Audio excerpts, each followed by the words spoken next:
Selamat datang di video podcast ala Lukman Yesenet. Ya, Lukman Hanafi kembali lagi hadir menemani teman-teman semua dalam suasana yang berbeda dibanding podcast episode sebelumnya. Kalau yang sebelum-sebelumnya ngerekamnya atau recordingnya itu di rumah. Jadi cukup jadi untuk peripheral lah istilahnya. Jadi untuk peripheral atau alat-alat yang gue pakai pun juga masih mendukung gitu, karena masih ada mic condenser dan mixer yang biasa gue pakai. Tapi yang kali ini gue lagi ada di tempat dimana gue singgah untuk melanjutkan kewajiban gue sebagai seorang mahasiswa begitu. Karena gue belum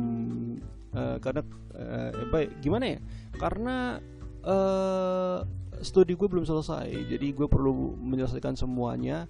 Apalagi ini juga tanggung jawab yang harus gue emban karena memang ini pilihan gue begitu di tahun 2022 hingga beberapa tahun ke depan begitu. Karena jujur aja gue perlu memperbaiki apa yang terjadi selama 2 tahun terakhir yang membuat gue akhirnya ya harapan untuk segera lulus itu ternyata buyar begitu.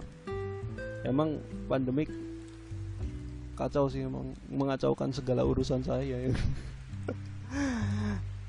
Tapi yang pasti apapun yang terjadi gue tetap mencoba untuk tetap semangat lah gitu istilahnya. Mencoba untuk semangat, mencoba untuk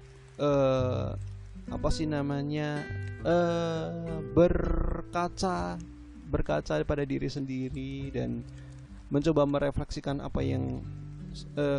merefleksikan segala hal yang udah gue lakuin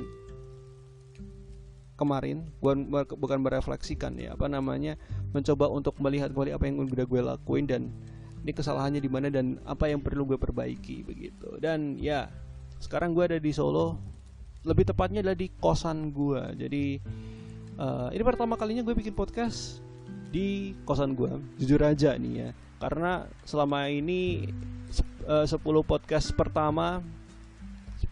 episode podcast pertama itu gue rekam atau gue record di rumah gitu.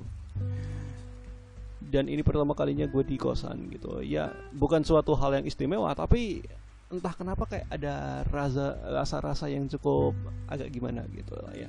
Podcast kali ini gue pengen ngomongin sesuatu yang ini tidak berdasar pada hal-hal yang menurut yang lagi viral ya. Karena terkadang hal-hal yang viral belum tentu menarik untuk gue bahas. Terkadang hal-hal yang viral belum tentu ngepas dengan fokus dari podcast ini. Karena fokus dari podcast ini kan yang penting bahasannya tidak jauh berbeda atau tidak jauh dari dunia industri TV, industri kreatif, dunia entertainer ya, dan juga pendidikan. Jadi kalau misalkan ada sesuatu hal yang lagi viral di media sosial dan mungkin bahasanya di luar dari apa yang gue sebutin tadi, ya nggak akan gue bahas juga gitu. Untuk yang hari ini tidak berdasar pada hal-hal yang viral atau hal-hal yang lagi trending di media sosial kita. Karena juga aja trendingnya tuh kebanyakan ngomongin Nikita Mirzani yang ditahan. Jadi tidak terlalu penting berita tersebut bagi saya. Karena untuk apa saya membahas Nikita Mirzani kalau dia sendiri yang ada di penjara, tidak bisa mendengarkan podcast saya. Lagian juga ngapain Nikita Mirzani dengerin podcast gue ya? Kayak kurang kerjaan banget gitu. Ya intinya ngapain gue ngomongin hal-hal yang tidak penting. Menurut gue berita Nikita Mirzani tidak penting, jadi ya tidak perlu dibahas gitu. Oke, langsung aja. Ini udah muter-muter kemana-mana nih. Jadi hari ini gue pengen ngomongin tentang satu hal yang ringan-ringan aja, karena ini based on my experience ya, pengalaman gue begitu. Dan mungkin teman-teman juga ada yang mengalami hal yang sama seperti yang terjadi pada gue. Dan mungkin teman-teman ada juga yang kontra ya. Ya intinya gue pengen ngumpulin kalian yang mungkin pernah merasakan sama seperti apa yang gue rasakan. Jadi gue mau ngomongin tentang bimbingan konseling. Bimbingan konseling dalam konteks ini dunia sekolah ya. Seperti kita tahu, bimbingan konseling itu Kan ada di SMP dan SMA ya. SMK gue gak tahu ada nggak sih, kayaknya ada lah ya, bimbingan konseling di SMP dan juga SMA, lebih tepatnya gitu ya. Karena kalau SMK gak mungkin, karena gue bukan anak SMK ya, gue kan anak SMA. Jadi kalau ngomongin bimbingan konseling ya pastinya di lingkungan dimana gue menempuh pendidikan begitu. Jadi kita mulai bahasan kali ini dengan stereotip ya, stereotip orang-orang tentang bimbingan konseling. Dan mungkin gue akan mulai dengan stigma yang sering dan umum banget dibicarakan atau sering banget akhirnya diyakini oleh banyak orang, yaitu adalah di mana ruang BK atau ruang bimbingan konseling itu setara ruang BAP di polisi. Stereotip ini muncul karena ketika mungkin teman-teman juga mungkin ada yang pernah mengalami atau teman-teman pernah melihat suatu peristiwa gitu di depan mata kalian ketika masa sekolah. Jadi kenapa disebut ruang BAP kepolisian, semacam ruang BAP kepolisian? Karena ruang BK adalah tempat di mana kebanyakan orang-orang di dalamnya itu adalah orang-orang yang lagi bermasalah. Bukan berarti orang-orang yang ada di ruang BK termasuk guru BK, pengurus sekolah dan yang lain-lainnya bermasalah, nggak. Maksud gue mungkin lebih spesifiknya adalah anak-anak atau siswa-siswa yang masuk ke ruang BK itu biasanya mereka adalah orang yang lagi bermasalah. Bermasalah dalam arti moral, gitu ya. Karena gue bingung nyari kata yang tepat itu apa gitu. Karena mungkin gambarannya gini deh. Biasanya orang yang masuk ke ruang BK itu adalah orang yang dimana siswa tersebut lagi berantem hebat di lingkungan umum, ya bukan di lingkungan, gue bisa bilang itu di lingkungan umum gak sih? Jadi intinya mereka berantem entah di kelas entah mereka di luar kelas, sampai akhirnya membuat sebuah kegaduhan yang luar biasa. Dan dari kegaduhan tersebut akhirnya membuat suasana menjadi kacau balau gitu. Nah, siswa-siswa yang bermasalah seperti ini biasanya masuk ke ruang BK, dan paling banyak sih orang-orang yang masuk ke ruang BK adalah gara-gara itu gitu. Itu stereotip yang sering banget dan diyakini banyak orang bahwa siswa-siswa yang masuk ruang BK adalah siswa-siswa yang bermasalah. Padahal sebenarnya pada faktanya tidak semua yang masuk ruang BK adalah orang-orang bermasalah. Karena gini, jujur ya, ruang BK itu adalah ruang yang tempat yang nyaman, karena ketika lu pun lagi ada masalah, terutama masalah dalam dunia pendidikan. Karena namanya bimbingan konseling kan, bukan bimbingan kepolisian kan. Banyak banget yang bilang gini, BK tuh karena kan BK kan sebenarnya singkatan dari bimbingan konseling. Ada yang bilang BK itu bimbingan kepolisian.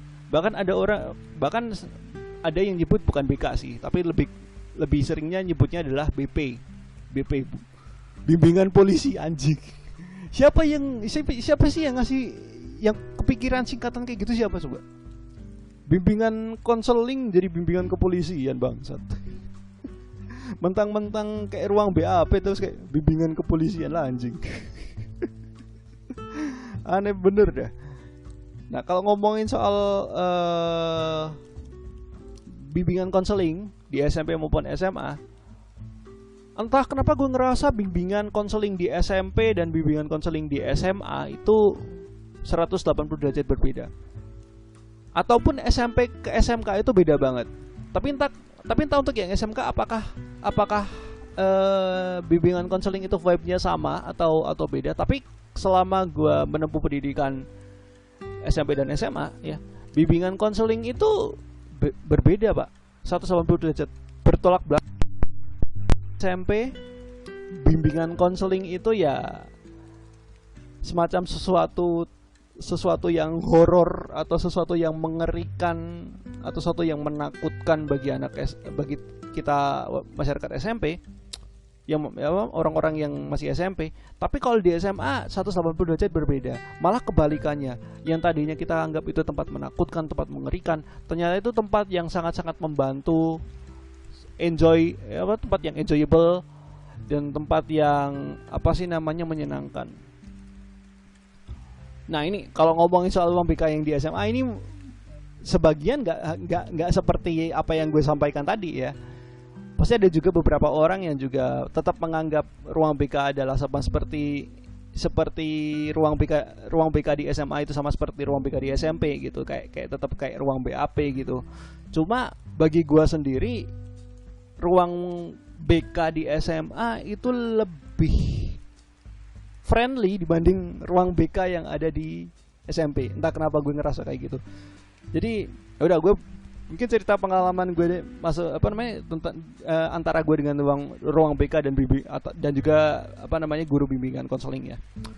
Gue mau mulai ini dari SMP. Oke.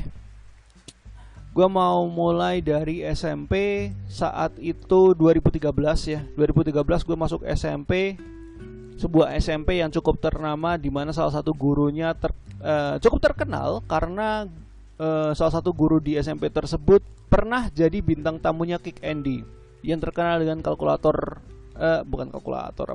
puskesmas matematikanya, yang gue gak perlu sebut siapa namanya. Kalian bisa coba searching sendiri di Google ataupun di YouTube. Bukan apa-apa, karena takutnya beliau memang gak mau disebut namanya. Jadi mungkin gue kasih clue-nya aja biar kalian cari sendiri, oke? Jadi gue 2013 masuk di SMP tersebut. Gue inget banget. Pengalaman pertama masuk ke ruang BK terjadi ketika tahun pertama SMP. Jadi emang dari sejak awal SMP gue anaknya problematik banget. Anak problematik sekali. Jadi kejadiannya gini. Suatu hari ya, gue lupa hari apa ya. Saat itu pelajaran mulai ya pagi hari pastinya ya. Sekolah seperti biasa, mulai pelajaran jam 7 pagi. Kita harus datang sebelum pukul 7. Jam 7 mulai pembelajaran ya. Kita belajar di berapa jam ya? Dari jam 7 sampai jam 9 kalau nggak salah ya. Kita belajar dari jam 7 sampai jam 9. Kemudian sesi istirahat. SMP saat itu kita sesi istirahat ada 2 kali, di waktu pagi dan waktu siang. Di waktu pagi itu jam 9 pagi, di waktu siang itu jam setengah 1 atau jam 12 siang lah, seingat gue. Saat itu istirahat pagi ya, jam 9 pagi. Lalu karena gini-gini, gue adalah tipikal orang yang bisa dibilang kalau entah sekolah atau beraktivitas apapun jarang banget yang namanya sarapan pagi. Jadi entah kenapa entah kenapa gue bisa seperti itu. Kayaknya sejak gue kelas 6 SD itu gue jarang banget yang namanya sarapan pagi, Pak. Dan buktinya sampai sekarang nggak sarapan pagi pun masih oke gitu. Karena entah kenapa kalau sarapan pagi itu adalah waktu yang paling lama yang gue habiskan. Apalagi sarapan paginya itu adalah waktu sarapan paginya adalah sebelum kita benar-benar mau berangkat gitu. Jadi terkadang kalau misalkan kita udah siap nih, terus kemudian disuruh sarapan, kadang-kadang ada rasa khawatir atau was-was bahwa kita bakal terlambat gitu. Jadi makanya daripada gue takut terlambat masuk sekolah, ya gak usah sarapan sekalian aja gitu. Dan gue bahkan gue nggak pernah kayak minta dibikin bekal gitu, karena ya ngapain gue minta bekal gitu, karena kan udah pasti dapat uang saku gitu kan. Gue dapat uang saku 3.000 tiap harinya. Nah, di waktu istirahat, karena ya namanya nggak sarapan di sebelum berangkat ya, pastinya kan perlu udah keroncongan banget ya kan. Gue perlu nutrisi istilahnya. Akhirnya ya di waktu istirahat gue ke kantin gue beli nasi bungkus lah, semacam nasi bungkus gitu. Nasi bungkus yang ya nasi bungkus dibungkus pakai kertas minyak begitu. Itu nasi sama tempe orek. Harganya 3.000. Jadi ngepas sama uang jajan gua. Mungkin lu bertanya, ini uang jajan lu cuma 3.000 dan itu cuma dipakai untuk beli nasi bungkus doang. Terus lu gimana kalau pulang atau jajan yang lain? Ya terpaksa nggak jajan yang lain gitu. Cuman satu itu doang aja gitu. Jadi gue beli nasi bungkus harga 3.000 itu gue makan di istirahat pagi, ya sampai selesai sekolah jam setengah 3 sore, ya jam setengah 3 sore kalau nggak salah saat itu. Ya nggak ngisi nutrisi lagi gitu, karena menurut gue sarapan pagi sudah cukup memenuhi kebutuhan energi gue sampai sore gitu. Karena gue orangnya tuh nggak pernah ini apa namanya, orang tuh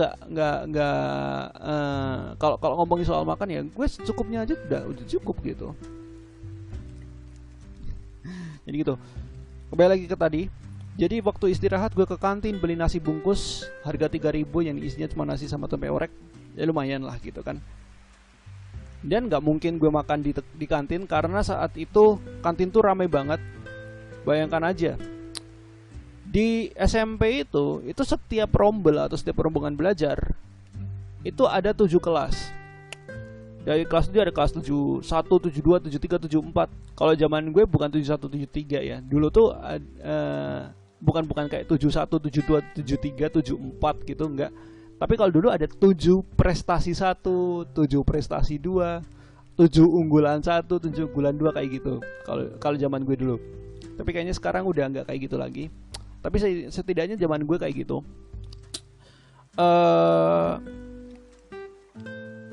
Itu setiap kelas ada 30 anak. Setiap rombel ada 7 kelas. Setiap kelas itu 30 anak. Coba 30 kali 7 210. 210 kali 3 berapa tuh? 630-an. Ya walaupun mungkin sebenarnya jumlahnya enggak sampai 630-an gitu pas, karena beberapa ada yang DO ya, ada yang keluar, ada yang DO atau ada yang bolos dan yang lain-lainnya gitu. Jadi enggak kena 630 orang begitu. Tapi bayangkan aja, dengan jumlah anak sebanyak itu ada di kantin, nggak mungkin kita bakal makan di tempat dong, saking sesaknya. Akhirnya gue memutuskan ya setelah gue beli nasi, gue makan aja di kelas gitu kan. Gue makan di kelas, gue udah siap di meja gitu kan, udah gue buka, wah tinggal makan aja gitu ya kan. Ketika gue makan, gue ada temen nih, ini ada temen gue ini, gue nggak mungkin sebut namanya, tapi gue akan kasih nama samaran aja biar identitasnya terlindungi. Kita sebut nama manusia ini ya, nama orang ini ada, kita sebut dia Cakra, oke? Cakra ini adalah teman gue yang tinggal di sebuah kecamatan yang nggak akan gue sebut namanya. Karena buat apa gitu? Ngapain kalian? Emang kalian mau ngapain gitu kan? Cakra satu kelas sama gue. Di waktu istirahat saat itu, jadi kejadian gini. Dia main ya semacam anak SMP, peralihan anak dari SD ke SMP gitu kan. Kita mainnya juga masih kayak gaya-gaya anak SD gitu, tau lah, kejar-kejaran, lari-larian, dan itu lari-lariannya di dalam kelas, Pak. Kan anjing ya. Maksud gue, ngapain lo lari-lari di kelas gitu, bikin agak nggak nyaman aja di kelas gitu. Lo waktu daerah sempit kayak gitu dihalangi oleh kursi 4 baris, lari-larian, ngapain lo gitu kan, gue mikirnya.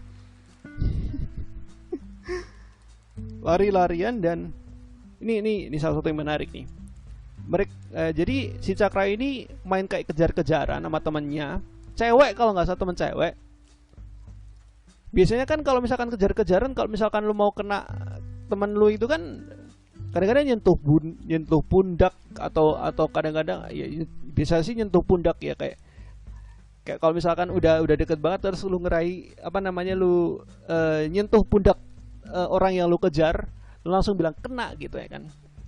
Tapi ini bangsatnya saat itu main kejar-kejaran, dan lu tahu nggak cara ngenainya gimana? Bukan dengan nyentuh pundak teman-teman yang lagi dikejar. Lo tau nggak pakai apa? Aerosol baygon. Mungkin lo tanya, ngapain ada aerosol baygon di kelas lo? Jadi ceritanya gini, di kelas itu sebenarnya kelas gue tuh sangat-sangat bersih. Tapi nih, pas awal-awal kita masuk itu ada satu meja yang ya, seperti kita tahu satu meja biasanya ada dua bangku gitu kan. Satu meja yang itu bisa dikatakan sebagai sarang nyamuk. Karena kita tahu sebagai sarang nyamuk, dan kalau kita bersihkan dia juga tetap ada lagi gitu.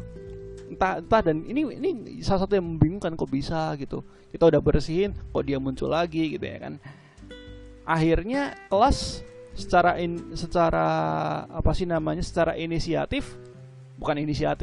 secara kolektif ya, mungkin secara kolektif dengan uang kas yang kita kumpulkan itu kita pakai untuk beli aerosol Baygon. Aerosol Baygon yang gede pak, yang gede, jadi yang kaleng gede gitu. Aerosol Baygon yang kaleng gede, yang cukup mahal harganya. Nah itu kita beli, dan harusnya kalau untuk penggunaan seperti yang di kelas gua itu kan mungkin paling lamanya setengah tahun lah, satu semester habis gitu. Bisa habis lah satu semester gitu.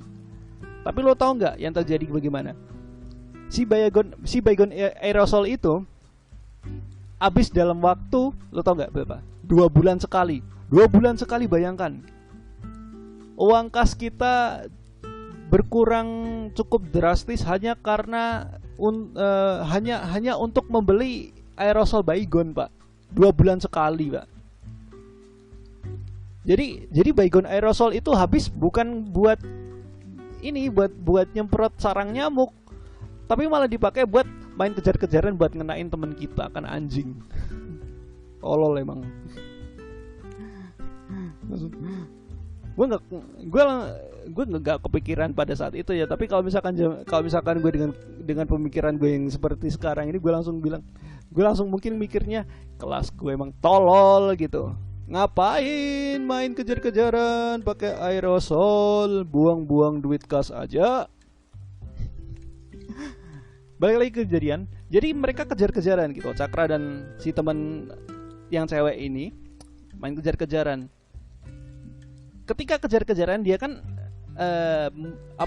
dia main kejar-kejaran, dan tepat di depan meja gue di mana gue lagi makan, itu semprotan itu keluar, Pak. Jadi si Cakra nyemprotin si aerosol Baygon ini tepat di meja tempat gue makan.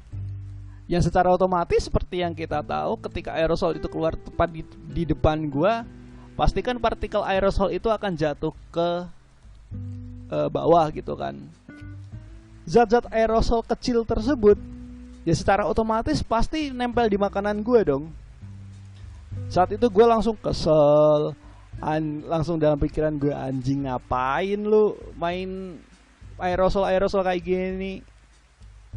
Yang jadi masalah kan ini, gue gak bisa makan gitu. Gue kalau misalkan makan zat itu bahaya masuk tubuh gue, gimana dong gitu kan. Gue orangnya agak strict gimana gitu kalau misalkan ngomongin soal makanan. Kemudian tiba-tiba si manusia yang gue sebut Cakra ini ngampirin ke meja gue, terus bilang, "Man, ada makanan gak lu makan sih, Man?" Kayak diceng-cengin gitu. Sampai diceng-cengin. Gue kan sebel ya. Lu udah tahu gue lagi makan, lu nyemprotin aerosol di depan meja gue ya. Cairannya, partikelnya ya jatuh ke makanan gue ya, gak mungkin gue makan dong, gimana sih? Itu itu perdebatan luar biasa sampai akhirnya pada satu titik gue ngelemparin jadi si nasi yang udah gue buka itu kan pakai kertas kan, itu gue angkat gue tabokin, gue lempar tepat ke mukanya dia. Nah, makan tuh aerosol gitu ya kan. Makan tuh aerosol. Dia nggak terima kita berantem luar biasa gitu, sampai berantem fisik gitu ya kan. Itu rame kelas, dan gini. Jadi gini, keramaian itu terjadi, dan gue mungkin ngasih notes juga bahwa posisi ruang BK itu tepat di depan kelas gue. Jadi urutannya adalah kelas gue kemudian depannya adalah ruang BK, baru lapangan. Karena kelas gue ini ada di belakang ruang BK, jadi apapun yang terjadi, entah keributan atau apapun, pasti kedenger ke ruang BK dong. Pasti dong ya. Ketika keributan itu terjadi, orang-orang yang ada di dalam ruang BK bingung gitu, wah apa yang terjadi nih? Kok ribut-ribut ya? Langsung aja keluar gitu kan, ngampirin kelas kami, dan mereka mendapati kami berdua lagi berantem. Akhirnya karena itu terjadi, ya udah kita digiring sama orang-orang BK ke ruang BK gitu kan, yang disebut ruang BAP oleh kebanyakan orang gitu, ruang BAP polisi gitu. Sampai ke sana, ini bangsatnya si Cakra sih, bangsatnya si manusia yang gue sebut Cakra ini. Dia ngejelasin sesuatu yang gak sesuai dengan kejadiannya. Jadi dia ngeceritainnya tuh ya kayak dia tuh cuma bercanda-canda doang begitu kan. Kemudian dia gue baper, kemudian sampai akhirnya ngelemparin makanannya ke mukanya dia gitu. Ya dengan dalih-dalih semacam itu, dalihnya cuma bercanda. Gue sampai kemudian karena seperti kita tahu pola pikir anak transisi dari anak SD ke anak SMP itu kan, kalau misalkan ada kalau misalkan teman kita ngejelasin sesuatu yang tidak sebenarnya, pasti kan kita langsung nyampur terus kita kasih tahu yang benarnya gimana. Jadi kayak jadi perdebatan antara anak gitu. Jadi kita nggak bisa mencerna ini yang benar yang mana, penjelasan yang benar yang mana gitu. Akhirnya akhirnya karena hal tersebut ya kita kayak semacam dipisahin dulu. Jadi gua sama salah satu guru BK, si Cakra sama salah satu guru BK lagi. Nah, kemudian kita masing-masing ditanya-tanya gitu di dalam ruang konsultasi. Saya tanya ini apa yang terjadi gitu. Gue juga tanyain gitu. Yang pastinya pada saat itu ketika giliran ketika gue ditanya apa yang terjadi, ya gue jelasin yang sebenarnya terjadi begitu. Dan setelah gue ceritain, yang pastinya guru BK pro sama gue pasti, tidak mungkin tidak. Akhirnya mereka akhirnya mencoba untuk mendamaikan kami, walaupun sebenarnya gue masih gak terima sampai sekarang. Ngapain lu nyemprotin aerosol ke makanan gue, anjing? Kayak gak ada kerjaan aja. Ngapain juga lu main kejar-kejaran pakai aerosol gitu? Udah ngabisin duit kas kelas lagi. Emang bangsa tuh. Anjing. Tapi dari pengalaman tersebut gue langsung kayak, wah, ini berharga banget untuk dan kayaknya menarik untuk gue ceritain. BTW si manusia yang namanya Cakra ini, dia udah kabar terakhir dia udah nikah gitu. Dan jadi ya buat mungkin orang yang gue sebut Cakra ini yang lagi dengerin, ya selamat menempuh hidup baru. Semoga kejadian yang terjadi pada gue yang udah lo lakuin gak terjadi ke bini lo. Itu pengalaman pertama masuk ruang BK. Tapi sejujurnya ya, gue masuk ruang BK itu lebih banyak ke hal-hal yang positif daripada hal-hal negatifnya. Jujur, selama gue bersekolah ya, entah masuk SMP maupun SMA, gue masuk BK itu ya gara-gara hal positif, bukan gara-gara hal negatif. Itu porsi positif dan negatif tuh kayaknya positif tuh cuman berapa belas persen, nggak malah lebih kalau gue masuk ruang BK ya lebih mendominasi ke hal-hal yang positif gitu. Entah lu gue dapat beasiswa, atau mungkin gue ada masalah di dunia pendidikan yang dimana itu berpengaruh ke masa depan gue, semacam gitulah. Sisa-sisanya karena sebenarnya kalau di zaman SMP gue masuk ruang BK itu 3 kali. Yang pertama adalah gara-gara masalah itu, si makanan gue kena partikel aerosol. Lalu yang kedua adalah saat itu nama gue tercatut dalam data anak-anak atau siswa-siswa yang dapat beasiswa dari sebuah lembaga kayak bank gitu, bank syariah gitu. Jadi ceritanya adalah saat itu lagi di kelas tiba-tiba ada orang BK nyamperin ke gua, nyamperin ke kelas gua, terus tanya gitu, di sini ada yang namanya Lukman Hanafi. Gua angkat tangan dong, Mas Lukman boleh ikut saya di ruang BK sebentar. Terus gua langsung Tapi karena saat itu mindset gue adalah karena saat itu gue masih dengan mindset ruang BK adalah ruang BAP gitu kan. Jadi gue agak ngeri-ngeri, lah emang gue salah apa ya? Kok gue disuruh ke ruang BK? Ya udahlah, gue masuk ke sana dan gue lihat orang-orangnya kayak cukup asing. Karena orang-orang di sana ya itu cukup asing karena ternyata orang-orang yang disuruh ke BK ini adalah kakak kelas gue. Jadi mungkin gue bisa bilang momen itu adalah momen dimana gue pertama kali akrab banget sama kakak kelas. Kan jujur aja gue tuh orangnya ansos pak. Kalau ngomongin soal lu bercengkrama dengan kakak tingkat atau kakak kelas lu itu gimana ya? Ya gue nggak terlalu akrab gitu. Tapi ketika gue dipanggil ke BK untuk beasiswa ini atau dapat bantuan gitulah istilahnya, bukan beasiswa gue bilangnya, kayak dapat bantuan masalah bantuan pendidikan, gue akhirnya bisa waktu pertama kalinya atau waktu perdana gue bisa ketemu dan ngobrol sama kakak kelas gue begitu. Dan sebenarnya untuk yang satu kelas sama gue, satu rombel itu banyak banget. Tapi gue malah lebih akrabnya ke kelas gue, nggak tahu kenapa bisa itu terjadi. Jadi saat itu dipanggil dan jadi dikasih tahu bahwa teman-teman yang ada di sini ada pengumuman kalau teman-teman nama teman-teman ini masuk ke daftar siswa-siswa yang dapat beasiswa. Nah, teman-teman yang dapat beasiswa atau dapat bantuan begitu dari lembaga. Nah, saya minta tolong ke teman-teman semua untuk mengisi form berikut ya untuk verifikasi data, dan nanti ketika verifikasinya udah selesai kami bakal memberikan atau menginformasikan kalau teman-teman bisa dapat bisa ambil bantuan tersebut.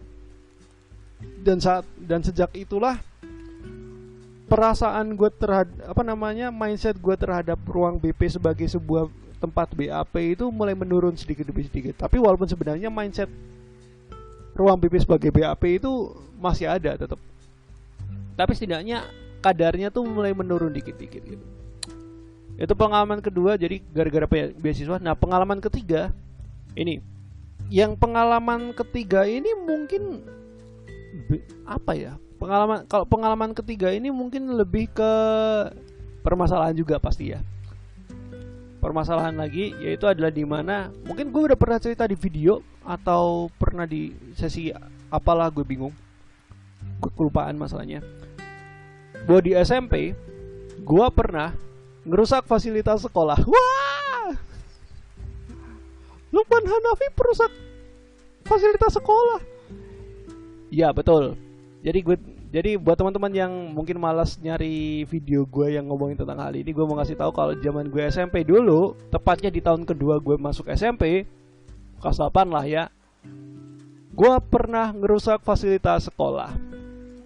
Bukan ngerusak fasilitas sekolah secara umum gitu, kayak ngerusak ruangan, gue ancurin temboknya, gue rusak plafonnya dan yang lainnya, nggak kayak gitu. Tapi lebih ke matahin kunci laboratorium. Jadi gini, gua di SMP itu ada banyak banget ekstrakurikuler kan. Ada ekstrakurikuler komputer. Nah, gua di SMP masuk ke ekstrakurikuler tersebut. Dan karena saat itu gue kelas 2 SMP dan cukup akrab dengan dunia teknologi informasi dan komunikasi, jadi gua diberikan kepercayaan oleh pengampu ekstrakurikuler komputer gua untuk ngurusin laboratorium komputer gitu. Lab komputer SMP. Gue diberikan kepercayaan. Jadi setiap kali gue mau ngurusin lab komputer, ketika gue minta kunci pasti dikasih. Hari itu hari Sabtu, karena jamnya ekstrakurikuler itu hari Sabtu biasanya. Di hari Sabtu gue persiapin semua yang ada di lab gitu ya kan. Gue persiapin komputer gue nyalain, kemudian komputer gue nyalain, kemudian siapin semua peralatan begitu, dan akhirnya ya udah siap untuk digunakan. untuk kegiatan ekstrakurikuler. Nah, selanjutnya kegiatan ekstrakurikuler berjalan dari jam setengah 11 siang ya, jam setengah 11 siang sampai jam setengah 1 siang. Ya sekitar 2 jam lah ekstrakurikuler itu berlangsung. Setelah ekstrakurikuler selesai, gua akhirnya kan mau ngebalikin kunci tersebut kan. Ngebalikin seperti semula ala lab komputer itu seperti sebelum gue atur gitu. Jadi gue matiin komputer semua, dan setelah semuanya selesai gue matiin listrik. Habis itu gue mau balik untuk gue mau balikin kunci sekaligus nutup kunci sekaligus ngebalikin kunci lab gue ke ruang guru, karena biasanya kunci lab komputer SMP gue itu disimpannya di ruang guru. Udah gue kunci. Nah gini, kan kalau misalkan lu ngunci pintu itu kan ada 2 kali putaran ya, yang berarti itu udah kekunci banget tuh 2 kali putar. Dengan ketololan yang gue punya atau yang gue alami saat itu, gue tuh gak ngitung puterannya pak. Jadi pas gue mau ngunci, yang sebenarnya yang terjadi adalah gue udah ngunci secara maksimal, jadi udah 2 kali ngunci, 2 kali muter, tapi dalam pemikiran gue masih 1 kali putaran doang. Ini cekrek udah, sebenarnya udah cekrek. Nah cekrek yang kedua gue masih mikir kayak ini kan putaran ke-1, pas mau gue cekrek lagi, mau gue puter lagi, kok gak bisa.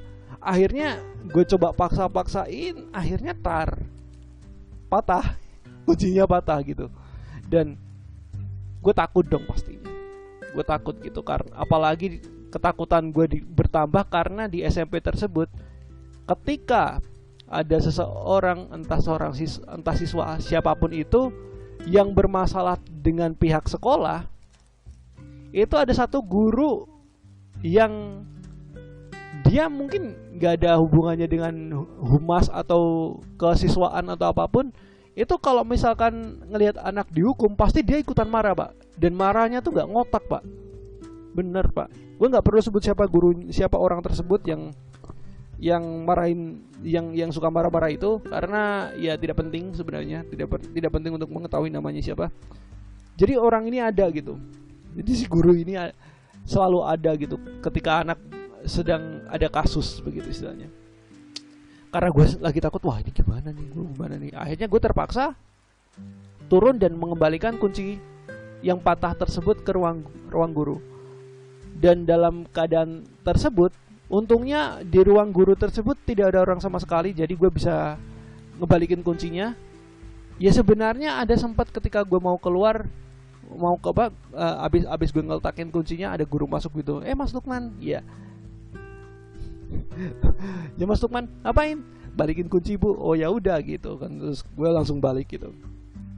Kemudian 3 hari berikutnya, 3 hari berikutnya berarti kan Minggu, Senin, Selasa. Hari Selasa, tepat di waktu pagi, ada orang BK ngampirin kelas gua, dan di sini ada yang namanya Mas Lukman. Gua angkat tangan dong, dan gue udah ada kepikiran nih pasti gara-gara gue matain kunci. Terus gue keluar, masuk ke ruang BK.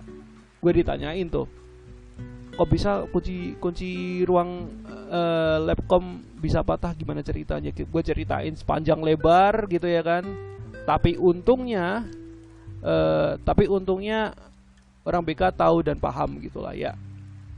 Paham tentang apa yang terjadi, dan akhirnya yaitu gue pikir ya, ketika gue dipanggil di ruang BK, si guru yang galak itu, yang selalu ada ketika siswa sedang berkasus, itu untungnya dia nggak marah, nggak lagi marah gitu, tone-nya lagi down gitu. Jadi ketika gue udah jelasin semuanya dan gue mengakui kesalahan gue, dan ya udah santai-santai aja, dan ya mohon maaf pak, kunci tersebut patah karena keterlaluan saya akan bertanggung jawab pak untuk mengganti kunci tersebut.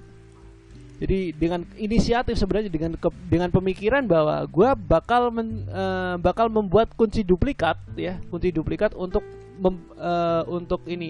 kunci duplikat untuk ganti kuncinya ke yang baru. Tapi kan jadi permasalahan adalah kalau misalkan kuncinya gue ganti yang baru, ini kan percuma karena patahannya masih tertanam di sana, Pak. Itu kepikiran gue di situ. Kalau gue bikin kunci baru, ya percuma karena patahannya masih ada di sana, Pak. Dan akhirnya yang terjadi ya, pas gue mau bilang saya mau bertanggung jawab atas apa yang terjadi, saya mau bikin kunci duplikatnya saja, Pak. Tapi dari pihak sekolahnya bilang nggak perlu, kunci duplikatnya udah ada, kita memang udah bikin udah dari lama sebagai cadangan. Gue langsung kayak, aduh, Pak, Anda menghancurkan rasa tanggung jawab saya. Ini saya mau bikin kunci duplikat tapi Anda udah bikin kunci duplikat. Anda maksudnya gimana? Merusak rasa tanggung jawab saya. Tapi dari situ akhirnya, tapi gue tetap dipercaya, masih tetap dipercaya untuk ngurusin lab tersebut, walaupun tetap diawasi oleh pengampu gue. Tapi tetap dikasih kepercayaan untungnya. Itu pengalaman ya, tiga kali masuk ruang BK sejak SMP ya. Dan itu pengalaman yang cukup menarik buat gue karena gue pengen kayak mendobrak stigma bahwa ruang BK itu adalah ruang menyeramkan, padahal sebenarnya tidak sama sekali. Walaupun pada saat SMP ya, keyakinan atau pemikiran gue terhadap ruang BK sebagai ruang BAP itu ya masih tetap ada gitu. Tapi ya sedikit demi sedikit mulai luntur begitu. Mulai luntur banget itu adalah di masa-masa SMA. Nah ini, kalau ngomongin soal ruang BK di SMA, itu gak semengerikan ruang BK yang ada di SMP. Entah kenapa ini yang gue rasain ya.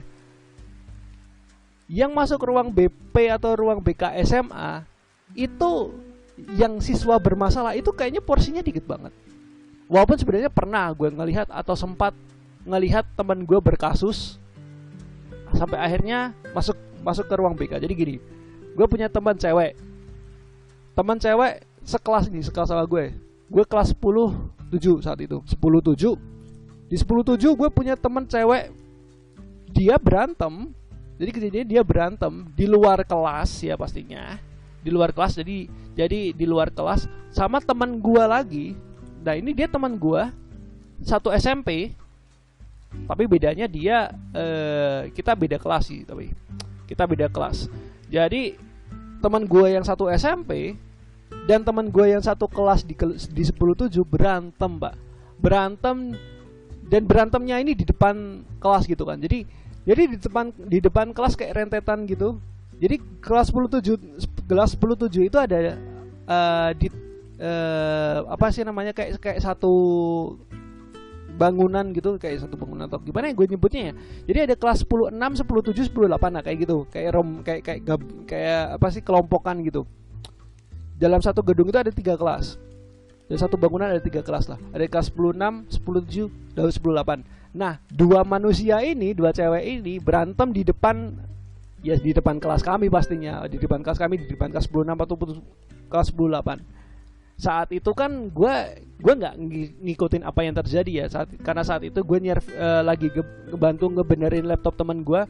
Makanya kalau teman-teman kelas 10 pasti kenal gue sebagai seorang yang tukang servis dalam tanda kutip, tukang servis laptop dalam tanda kutip gitu.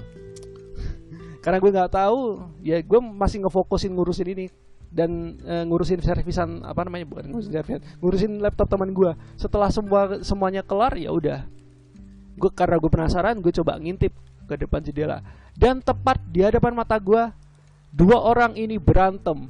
Tepat ketika gue ngintip di depan jendela, depan gue persis mereka berdua lagi berantem.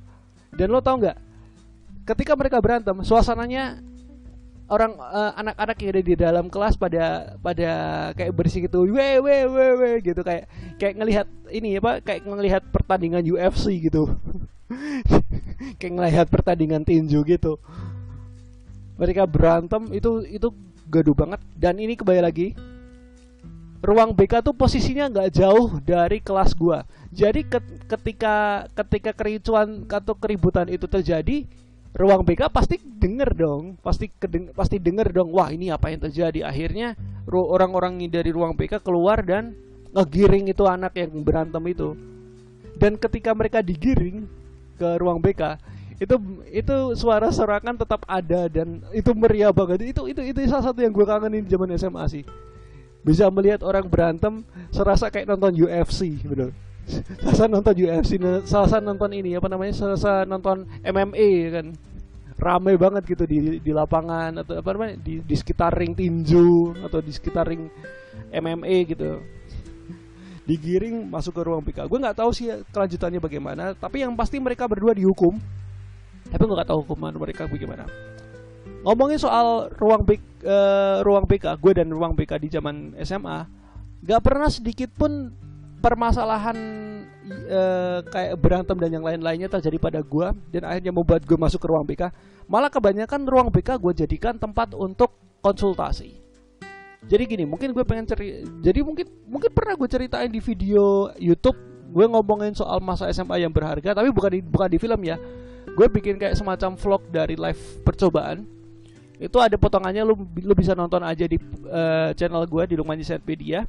Cek aja di playlist namanya Hanafi Story 9432. Itu ada kayak semacam penjelasan atau cerita gue selama SMA selama 3 tahun tersebut dalam durasi 1 jam lebih. Jadi saat itu gue kelas 3 SMA alias itu udah masuk tahap-tahap akhir menuju ke lulusan kan.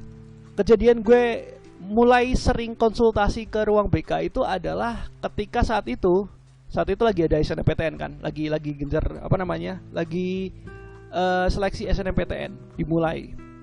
Jadi alurnya seperti yang kita tahu, alur SNMPTN itu kan dari pihak sekolah nginput nilai siswanya, ya sebenarnya kayak pemeringkatan dulu dari sekolah-sekolah yang daftar untuk jadi bagian apa yang bisa daftarin anak-anaknya ke SNMPTN itu diperingkat dulu atau dinilai dulu dari akreditasi dan nggak tahu tetek bengeknya bagaimana. Untungnya sekolah gue bisa. Akhirnya setelah proses itu kan pihak dari sekolah nginput nilai anak-anak kan, nginput semua nilainya anak-anak gitu kan. Udah nginput semua nilai anak-anak, guru BK untuk pertama kalinya ngumumin tentang SNMPTN. Buat teman-teman semua yang jadi kayak gini, buat teman-teman semua yang pengen daftar atau pengen coba peruntungan di SNMPTN, teman-teman bisa nanti hubungi saya di ruang BK begitu. Dan karena gue tidak mau melewatkan kesempatan itu, karena gue suka dengan hal-hal yang berbau keberuntungan gitu. Keberuntungan istilahnya ya. Mencoba peruntungan gitu ya. Jadi ya oke. Gue pengen nyoba SNMPTN aja, ya udah. Karena gue tertarik, gue ke ruang BK dan kita dikasih tahu tuh step-stepsnya bagaimana gitu. Yang pertama adalah verifikasi nilai dulu. Nah, kita verifikasi nilai, jadi intinya kita ngecek nilai yang ada di raport kita dengan data yang dimasukkan sama pihak sekolah di laman SNMPTN. Kita cek kalau semuanya udah sesuai ya oke. Kita lapor ke orang BK bahwa ini udah sesuai Bu. Tapi kalau misalkan belum sesuai, biasanya kita langsung kita laporin juga, Bu ini nilai yang ini kurang sesuai Bu. Ntar kita ke ruang BK terus kita kasih lihat ini Bu, maksudnya nilai saya yang harusnya segini di raport kok yang di SNMPTN cuma segini gitu, atau kayak nggak sesuai begitu. Semacam itu. Kemudian tahap selanjutnya adalah pendaftaran akun. Jadi lu bikin akun gitu. Gue bikin akun dan lancar-lancar sebenarnya. BTW gini, saat pendaftaran SNMPTN, pihak BK juga, pihak dari BK atau bimbingan konseling juga ngasih tahu kalau ada pendaftaran bidik misi. Ya gue ikuti juga dong. Lumayan gitu kalau gue kuliah bisa dapat bantuan bidik misi juga gitu. Akhirnya gue coba peruntungan, ya gue daftarin bidik misi, yang dimana persyaratannya ribet banget saat itu. Ya karena namanya juga bantuan pasti harusnya ribet ya, dan diharapkan tepat sasaran, walaupun sebenarnya tidak tepat sasaran. Gue masih dendam sampai sekarang kenapa gue gak dapat bidik misi, tapi ya udah.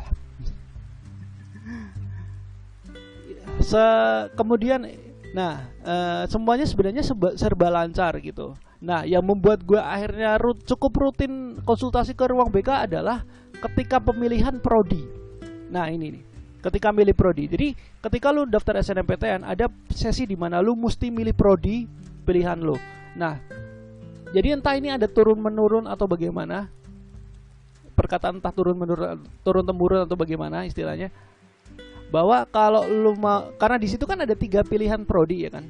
Nah, dari 3 pilihan prodi tersebut, ya lu bisa pilih 3, lu bisa memenuhi lu bisa pilih 3 prodi, tapi dengan syarat lu hanya bisa memilih 2 perguruan tinggi negeri atau 2 PTN aja. 2 PTN, oke. Yang berarti salah satu PTN bisa milih 2 prodi. Karena kan kembali lagi kan di situ kan pilihannya lu milih 3 kan, 3 prodi. Ya, oke, 3 prodi dan syaratnya adalah 2 PTN. Jadi bisa jadi salah satu di antara 2 PTN yang lu pilih itu lu bisa milih 2 prodi gitu. Jadi 2 prodi dalam satu PTN lu bisa gitu. Terus ada syarat lagi di bawahnya. Kalau lu milih 2 PTN, salah satu syaratnya yaitu adalah satu PTN harus dari provinsi asal lu.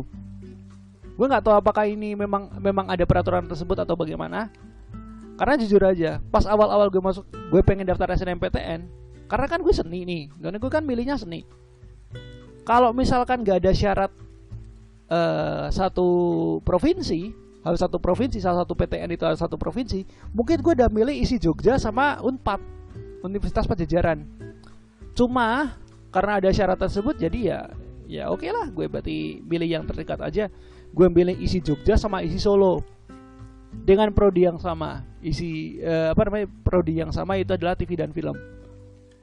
Dan mungkin lo tanya kenapa cuma 2 pilihan prodi, kenapa nggak 3 sekalian gitu? Kan lumayan keberuntungan. Masalahnya gue mikir-mikir masalah syarat dan syarat. Gini, jadi ketika lo milih program studi seni, kan pasti minta portofolio dong, ya kan? Pasti minta buat bikin portofolio. Nah, kalau gue milih seni semua, portofolio gue pasti ada 2 pasti. TV film sama prodi tambahan. Nah, karena gue orangnya males dan nggak mau ribet, ya udah gue milihnya film TV aja. Prodi film TV yang dimana dengan gue milih dengan milih prodi film dan TV di kampus yang berbeda, portofolio gue cuma satu aja yang gue kirim gitu kan. Jadi gue mikirnya kayak gitu. Nah, disinilah awal dimana gue cukup sering banget konsultasi ke ruang BK. Jadi saat itu gue mau ngupload portofolio gue. Portofolio gue zaman itu disuruh bikin video pendek 3 menit ya, video pendek 3 menit ngomongin soal lingkungan hidup. Kalau disyaratnya kalau nggak salah video dokumenter tentang kebersihan lingkungan, dan juga portofolio bikin storyboard. Portofolio seperti itu kita udah buat, tinggal kita upload. Untuk yang portofolio storyboard gampang aja gue upload bisa gitu. Nah, yang jadi permasalahan adalah yang film ini atau yang video ini. Ada beberapa syarat di situ yang mesti dipenuhi. Yang pertama adalah resolusi minimal 720p, durasi pasti 3 menit, gak boleh lebih. Boleh kurang tapi gak boleh lebih. Kemudian ukuran filenya adalah 20 MB. Batas paling maksimum adalah 20 MB. Formatnya MP4 ya. Yang jadi permasalahan saat itu adalah ketika gue mau upload file, gue baru sadar kalau filenya itu adalah ukurannya 21,6 MB. 21,6 MB yang berarti lebih dari 1,6 MB dong ya kan. Gue pengen perkecil lagi dengan cara di-convert pasti dengan cara convert. Namun yang jadi permasalahan adalah kalau gue convert pastinya kualitas bakal menurun dong. Ya kan? Misalkan itu video udah gue jadiin bitrate-nya 2000 ya. 2000 kbps atau 2 mbps nih bitrate-nya. Kalau gue turunin jadi 1 mbps, pasti kan gambarnya jadi kayak kotak-kotaknya kan semakin nyata gitu. Jadi kayak kualitasnya semakin menurun gitu kan. Nah, ukurannya filenya kecil tapi jadi semakin menurun. Bahkan gue convert dengan cara apapun selain dengan cara menurunin bitrate dengan harapan kualitasnya tetap sama, hasilnya sama-sama aja. Jadi gue bingung gimana. Akhirnya gue konsultasi ke ruang BK. Gue tanya sama guru BK gue, ini gimana bu, kok kalau misalkan kayak gini, saya mau upload portofolio tapi tetap gak bisa tuh, gimana nih? Kembali lagi, guru BK gue bingung dong, karena gue bisa dibilang gue adalah orang pertama yang daftar SNMPTN dengan pilihan prodi seni. Pertama kalinya gue adalah siswa yang daftar SNMPTN di SMA itu ya, di SMA gue. Pertama kali orang yang daftar SNMPTN dan pilihan prodinya adalah seni. Itu baru pertama gue. Jadi dia bingung nih, gimana nih. Tapi dia ngasih ini apa namanya, ngasih solusi, semacam solusi begitu. Beliau bilangnya kayak gini, coba Lukman ngubungin call centernya SNMPTN. Ya udah gue lakukan kan, ya udah. Karena ada kayak hotline centernya gitu, ada lewat telepon, bisa lewat WA, bisa lewat apa namanya chat di. Jadi di SNMPTN ada kayak layanan chatting khusus gitu dengan antrean, dengan antrian begitu, atau dengan token. Ya gue pakai itu gitu. Walaupun sebenarnya dengan gue menggunakan cara tersebut belum bisa dibilang tidak membantu sama sekali. Dan waktu sudah semakin dekat dengan atau mepet dengan deadline untuk ngirimin portofolio, gue langsung aduh gimana nih. Akhirnya gue dengan cara nekat, yaitu adalah gue sengaja convert ke resolusi yang lebih kecil, yaitu 480p. Dan setelah gue lihat hasil convertingnya 19,5 MB. 19,5 MB. Ya udah gue upload. Pas gue coba upload, bisa keterima, dan gue langsung kayak, tapi ini keterimanya beneran memenuhi syarat apa enggak ya? Gue udah was-was gitu, karena gue mikirnya antara ini bakal keterima atau enggak.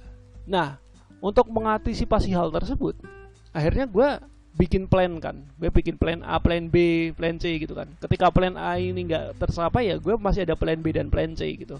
Nah, untuk mengantisipasi tersebut, gue akhirnya bikin plan B. Plan B-nya adalah, nah ini yang membuat gue akhirnya lebih dalam lagi konsultasi ke ruang BK.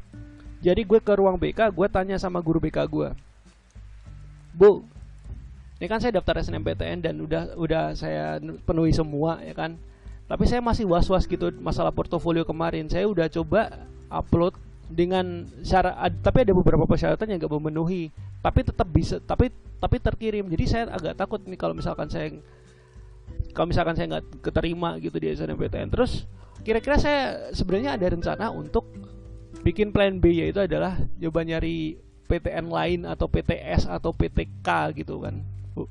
Nah, kira-kira Ibu ada rekomendasi nggak kampus-kampus atau instansi pendidikan yang ngepas sama hobi saya? Yang penting hobi saya, intinya hobi saya itu nggak, atau minat saya itu nggak jauh-jauh dari dunia TV dan film, Bu. Ya akhirnya dicari-cari, ternyata ada dua, PTS dan juga PTK, perguruan tinggi swasta, yaitu Udinus. Kemudian ada juga PTK atau kedinasan, itu MMTC Jogja. Ya cukup menarik menurut gue, karena dua perguruan tinggi ini cukup terpercaya untuk prodi film dan TV-nya. Walaupun sebenarnya MMTC lebih fokusnya ke industri TV ya, tapi ya gue cukup tertarik, jadi ya udah gue cobain aja gitu. Yang pertama kali gue coba adalah pendaftaran yang Udinus. Di pendaftaran Udinus itu ada jalur PMDK, dan kebetulan saat itu jalur PMDK masuk ke gelombang terakhir. Nah, karena gue gak mau melewatkan kesempatan itu, ya udah gue ambil aja gitu kan. Kalau pakai jalur PMDK itu masih sama seperti SNMPTN, jadi lu bermodalkan nilai raport. Jadi ya udah, gue coba penuhi syarat-syaratnya, dan di situ ada biaya pendaftarannya 100.000, dan gue pikir ya udahlah nggak apa-apa 100.000, tapi gue nggak mungkin langsung kayak ngeiyain gitu. Gue mesti konsul ke bokap nyokap gue kan, kira-kira gimana nih, gue mau coba daftar peruntungan di Udinus nih, biaya pendaftarannya 100.000. Untungnya bokap dan nyokap ngebolehin, jadi ya udah lu ikutin aja, lu coba peruntungan aja. Akhirnya ya udah, gue siapin semua berkasnya sama 100.000, gue titipin ke guru BK buat dikirim ke Udinus. Jadi semacam guru BK gue itu semacam perantara gue untuk pendaftaran ke perguruan tinggi swasta tersebut gitu. Itu Jadi setelah pendaftaran tinggal nunggu aja apakah gue bakal dapat email dari pihak Udinus bahwa gue keterima atau enggak gitu kan. Sambil menunggu, gue mencoba plan yang selanjutnya ini, mencoba satu PTK ini atau perguruan tinggi kedinasan ini adalah MMTC. Kebetulan MMTC buka tes. Ada tes akademik dan tes wawancara. Karena gue gak mau melewatkan kesempatan itu dan biayanya nggak terlalu tinggi sebenarnya, 150.000 ya. Dan ya udah gue ikuti aja. Orang tua gue juga mengiyakan, ya dia oke lah, gue cobain aja kan. MMTC biaya 150.000 oke. Kita ikutan tes.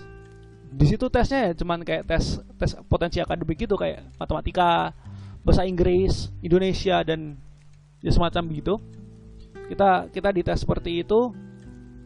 Kemudian ada tes wawancara dan alhasil ya gue gak keterima pastinya. Gak keterima dan gue bilang, dan gue saat itu gue bilang bersyukur gue gak keterima di sini. Lo tau gak kenapa gue bersyukur gak keterima di MMTC? Karena ketika gue lihat biayanya, anjing. sorry. Ketika gue lihat biayanya, waduh, ternyata di luar ekspektasi. Lo tau gak biayanya bayar berapa?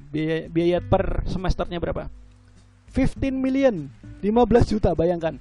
Bagi keluarga yang ekonominya rendah seperti keluarga gua, 15 juta itu adalah angka yang sangat fantastis.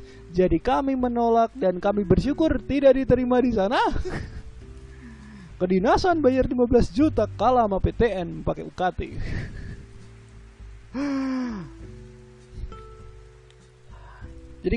Jadi setelah hal tersebut ya, setelah gue nggak diterima di MMTC ya, gue bersyukur. Jadi gue masih menunggu yang Udinus sama yang SNMPTN gitu. Prinsip gue saat itu seperti yang gue omongin udah dari lama banget, bahwa ya gue untuk PTN sendiri gue cuma milih SNMPTN aja. Kalau misalkan gue nggak milih, kalau misalkan SNMPTN nggak terima ya udah gue nggak kuliah gitu. Kalau misalkan SNMPTN nggak terima tapi PTS gue diterima, ya udah gue milih PTS gitu kan. Tapi sembari walaupun gue punya kepikiran seperti itu, ya gue sekalian nunggu hasil dari dua ini, SNMPTN dan Udinus. Kemudian di hari mungkin hari H-5 kayaknya, H-5 sebelum UNBK, zaman gue masih ada UNBK ya. H-5 sebelum UNBK, itu tiba-tiba gue dapat email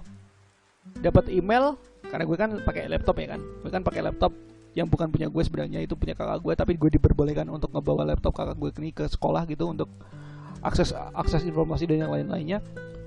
Gue dapat email, gue coba buka dari Udinus, pas gue lihat nama gue tercantum dan keterima di sana. Dari nilai tersebut gue lolos verifikasi. Dan gue langsung, wah gila, seneng banget gue. Udinus gue keterima. Jadi ini kalau misalkan bukan ancang-ancang sih. Ini kalau misalkan plan gue di PTN ternyata gue nggak keterima, Udinus bisa gue bisa ambil nih. Nah saat itu Udinus gue daftar Udinus dan gue terverifikasi dan lolos ke tahap selanjutnya gitu istilahnya.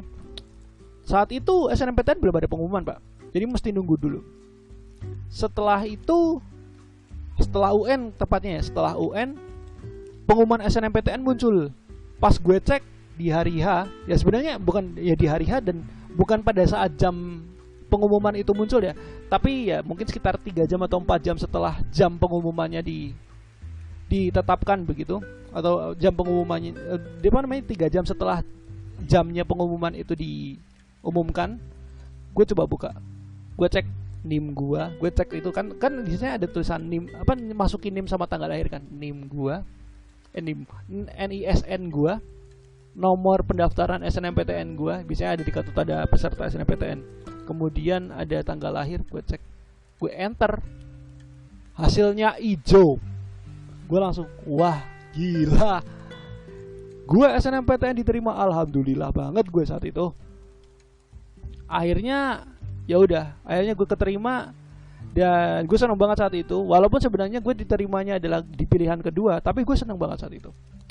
Ya sudah, setelah itu gue nunggu lagi informasi dari pihak kampusnya sana, pihak dari kampus isi sendiri tentang data-data yang keterima SNMPTN dan yang lain-lainnya begitu kan. Kemudian selanjutnya H-1 sebelum wisuda, sorry. H-1 sebelum wisuda, oke. Itu kita dapat email baru dari pihak kampus isi Solo ya, kampus isi Solo. Itu bahwa pengumumannya adalah besaran UKT dan teman-teman yang keterima bidik misi. Gue buka emailnya, gue cek nama gue kok nggak ada. Nama gue gak ada di situ kan berarti menandakan bahwa gue nggak lolos nggak lolos bidik misi, bener gak? Kan kayak gitu. Kalau lolos bidik misi, jadi gue kok nama gue, tapi gue masih bingung kok nama gue nggak ada. Kan setidaknya kalau misalkan nama gue nggak ada kayak pengumuman tambahan gitu ya. Kalau misalkan gue nggak keterima, kalau misalkan nggak keterima bidik misi kan gue pasti dapat UKT dong. UKT gue berapa nih? Karena was-wasnya gue saat itu adalah kalau gue nggak keterima bidik misi, gue dapatnya UKT, gue takutnya UKT-nya tinggi. Karena seperti yang kita tahu film TV yang ada di kampus isi Solo, ya mungkin kalian nggak tahu juga sih sebenarnya, mungkin banyak yang nggak tahu. UKT di film TV-nya isi cukup gede pak. Dimanapun tempatnya ya, UKT-nya cukup gede pak. Kalau nilainya lebih dari 1 juta, jujur mungkin kita nggak bisa nerima saat itu. Dan itu kebimbangan yang terjadi itu di H-1 sebelum wisuda. Itu gue dapat pengumumannya itu sebelum Jumatan. Setelah Jumatan, sorry. Gue dapat informasinya setelah Jumatan. Itu dari Jumat siang sampai malam, bahkan saat simulasi wisuda aja, gue di pikiran tuh masih di tengah suasana was-was yang gue rasakan begitu. Sampai pulang jam 5 sore gini. Bahkan sebelum pulang ya gue kepikiran untuk pengen konsultasi ke guru BK gue. Tapi ya seperti yang kita tahu operasional sekolah kan cuman berjalan sampai jam 3:30 sore. Gak lebih dari situ kan. Karena waktu udah menunjukkan pukul 5 sore ya akhirnya gue mesti pulang. Gue bingung dong. Terus gimana nih? Gue udah pulang, gue pulang dan akhirnya gue coba ngejelasin ke orang tua, ke bokap nyokap gue gitu. Ini pengumuman udah ada pengumuman bidik misi dan UKT nih. Tapi nama aku nggak kecantum, terus gimana nih? Sebenarnya sebelum mau pulang, aku mau konsultasi ke guru BK. Tapi kan mengingat waktu jam 5 kan operasional kan udah selesai. Terus gimana nih Pak? Akhirnya dengan luar biasanya tiba-tiba bokap gue nyiapin motor di luar rumah, terus dia nyiapin motor, ngidupin motornya, terus kemudian tiba-tiba masuk ke rumah, ngampirin gue, Lukman, kita ke rumah guru BK lu sekarang gitu kan. Gue langsung what? Mendadak banget gitu. Karena kita kesana itu pas abis maghrib pak, abis maghrib langsung kita berangkat. Tapi jadi permasalahan kita nggak tahu alamat rumah dari guru BK gue nggak tahu, gue nggak tahu alamatnya di mana gitu kan. Akhirnya untuk mencari tahu alamatnya di mana, kita mesti ke SMA dulu. Jadi kita ke SMA dulu, tapi untungnya di SMA itu gerbang masih dibuka. Dan gue lihat masih ada beberapa orang di sana. Gue lari masuk ke dalam, gue ketemu sama teman-teman gue tanya, teman-teman ada yang tahu alamatnya guru BK ini nggak? Mereka pada nggak tahu, jadi gue bingung gitu kan. Tapi ada salah satu entah karyawan atau staff begitu ngasih tahu ke gue alamatnya ada di sini. Dan gue langsung, oh terima kasih pak. Akhirnya kita tahu dan dapat ancar-ancarnya, udah langsung kita gaskan aja ke sana. Dan perjalanannya cukup panjang karena beda kecamatan saat itu. Kita ke rumah guru BK gue ini. Dan itu menempuh perjalanan cukup panjang, nggak panjang banget sebenarnya, karena beda kecamatan. Jadi saat itu tuh dalam keadaan gue udah ngantuk banget karena gue insomniak berat banget gitu. Akhirnya gue tertidur di perjalanan, tapi gue terbangun beberapa detik sebelum akhirnya sampai ke rumah guru BK gue. Setelah sampai di depan rumah, gue ketuk pintunya dan ketemu langsung. Akhirnya kita dipersilakan masuk. Kita nunggu karena beliaunya pun juga sebenarnya baru selesai sholat gitu kan. Setelah menunggu cukup lama, akhirnya guru BK gue guru BK ngampirin kami berdua gitu, bokap sama gue sama bokap gitu. Kita jelasin apa yang sebenarnya terjadi, kita konsultasi cukup banyak banget dan intens waktu malam. Bahkan sampai kita ngasih permasalahan tentang SNMPTN dan UKT tersebut begitu. Kalau misalkan ini kan kita Lukman nggak keterima bidik misi, ini kalau misalkan UKT-nya tinggi, mohon maaf banget kita nggak bisa ngambil, Pak. Karena kenapa kita konsultasi masalah kayak gini? Karena konon kabarnya ketika lu keterima SNMPTN di suatu kampus dan lu menolak atau nggak verifikasi data lu, nggak bayar nggak verifikasi data lu, maka kemungkinan sekolah lu di blacklist gitu loh. Kemungkinan sekolah lu bakal di blacklist. Maksudnya adalah ketika mungkin adik kelas lu pengen daftar ke universitas tertentu di mana lu udah daftar SNMPTN dan lu nolak, si siswa yang di bawah lu ini yang mau ikut daftar ke kampus yang sama seperti lu tapi lu tolak itu, dia gak akan bisa masuk begitu. Apapun yang terjadi gak akan bisa masuk, gak akan diterima juga. Nah, gue takut seperti itu karena karena gue masih berpikir pasti ada adik tingkat gue yang pengen daftar ke sana, daftar ke kampus yang sama seperti gue. Jadi gue gak mau adik gue itu terbebani atau kesulitan masalah seperti ini. Jadi gue konsultasi di sana. Kita konsultasi panjang banget sampai akhirnya kita menemukan satu jalan atau satu hal yang buat gue lebih tenang. Guru BK gue bilang, tunggu informasi terbaru esok hari. Mungkin saja pihak dari kampusnya bakal ngasih pengumuman terbarunya esok hari di waktu pagi. Di pagi harinya. Gue langsung ya oke, setidaknya mulai meredup. Tapi gue masih tetap ada ngerasa panik-paniknya, tapi setidaknya gue mulai sedikit lebih tenang. Tapi ya, dan setelah itu ya udah, keesokan harinya hari wisuda, sebelum wisuda dimulai, sekitar 30 menit atau 45 menit sebelum wisuda itu dimulai, tiba-tiba gue dapat email dari kampus tersebut. Gue coba cek data yang tidak keterima bidik misi dapat UKT gitu kan. Gue cek nama gue Lukman Hanafi, biayanya 1 juta. Dan gue dapat informasi tersebut, gue langsung kabarin ke pihak ke guru BK gue, langsung gue ceritain. Ini Bu, ternyata dapat informasi. Terima kasih Bu, terima kasih atas sarannya kemarin malam begitu. Dan kita seneng banget saat itu dan akhirnya dapat gitu. Gue langsung chat bokap gue dan nyokap gue. Dan mereka setuju, oke, udah deal, kita ngambil yang SNMPTN aja. Dan ya akhirnya seperti sekarang ini. Dan pada saat itu pengumumannya udah jelas, ditambah dengan gue bikin film 3 tahun yang berharga dan ditayangkan pada saat itu juga. Tepuk tangan luar biasa dari pihak sekolah dan juga wali murid itu luar biasa, bikin gue semakin pede gitu, semakin kepercayaan diri gue tuh semakin tinggi gitu. Dan ya sampai sekarang luar biasa, itu pengalaman yang gak akan terlupakan sih. Dan pengalamannya luar biasa ketika berhubungan langsung dengan guru BK yang benar-benar intens banget. Dan sampai sekarang gue sama beliau, guru BK gue ini masih akrab dan bahkan gini ya, sejak 2018 itu kan gue sering banget sama teman-teman gue itu keliling untuk ini kan, silaturahmi gitu, silaturahmi ke rumah guru gitu kan. Selalu ada list nama beliau di daftar tujuan silaturahmi. Bahkan gue sampai request ke teman-teman gue, teman-teman gue, kalau lu ngajak gue buat buat silaturahmi ke guru BK gue ini atau guru BK kita ini wajib kita datangi. Apapun alasannya wajib kita datangi. Sampai sekarang, Pak. Sampai sekarang kami masih akrab dan kami masih kontek-kontekan, alhamdulillahnya. Walaupun beliau sudah tidak lagi di SMA itu karena beliau udah pensiun, tapi kami masih ngobrol-ngobrol gitu.